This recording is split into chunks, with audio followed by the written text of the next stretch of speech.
목줄이 너무 두꺼웠다. 나는 너무 여렸다. 그때 나는 한 마리 새끼 고양이였다. 깊은 골목에서 조용히 숨쉬고 싶은 햇살에도 놀라는 작은 몸이었는데 그 앱이라는 인간은 자신의 망상을 내 목에 걸었다. 너무 두꺼운 목줄이었다. 숨을 쉴 수 없을 만큼. 쥐를 잡아와. 굶어도 좋으니 물러서지 마. 내 귀에 들려오던 목소리는 사랑이 아니라 명령이었다. 나는 굶주린 채로 몸을 웅크린 채로 쥐를 찾아 달리고 또 달렸다.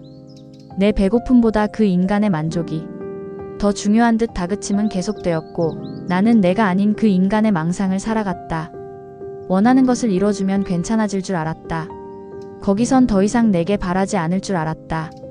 하지만 그곳에서조차 더 많은 걸, 더 높은 걸, 더 빠른 걸 요구했다.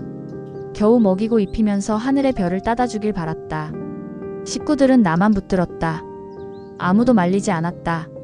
내가 무너지는 걸 보면서도 그저 덜을 외쳤다. 나는 해냈는데 그들은 말한다. 그 정도로는 부족하다. 그중 내가 해낸 것의 반도 해낸 사람이 없었다. 내 안엔 말이 자랄 틈이 없었다.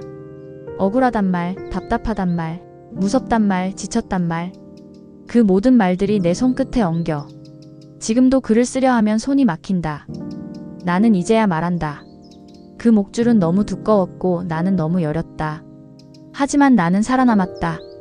이제는 내가 내 목에 아무것도 걸지 않기로 했다.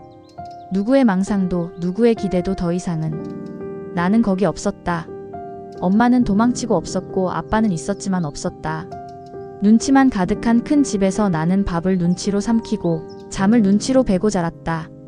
어느 날 낯선 여자가 계모라는 이름으로 들어왔고 나는 자식이라는 호칭을 붙잡은 채 짐승처럼 조용히 숨을 죽였다. 나는 어릴 때부터 모든 권리가 박탈된 존재였다. 도대체 뭐가 억울한지도 몰랐다.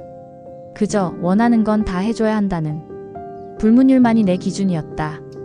10가지 중 9을 해내도 한 가지가 틀리면 욕과 매가 날아왔다. 그 인간들은 신뢰할 수 없는 사람들이었다. 자기 인생 하나 꾸리지 못하면서 남의 아이에게 자기 인생을 강요하는. 나는 아이였고 그들은 어른이 아니라 감옥이었다. 나는 돌봄을 받지 못한 채 누군가를 돌봐야 했다. 내 머리 한번 쓰다듬지 않은 손으로, 다른 아이들의 머리를 빗고 나를 씻겨주지 않은 손으로 그들이 낳은 아이들의 몸을 씻겼다.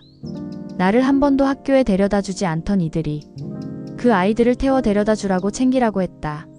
나는 지쳤고 나는 어지러웠고 나는 무너졌고 나는 말을 잃었다. 그러면서도 살림을 거들어야 했고 공부를 잘해 그들에게 기쁨을 안겨야 했다. 나는 괜찮냐는 말을 들어본 적이 없다.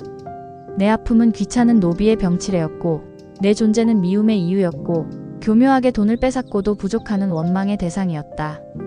나는 조용히 사력을 다짐했다. 이 집에서, 이 사람들에게서 벗어나야 한다. 살아서 나가야 한다.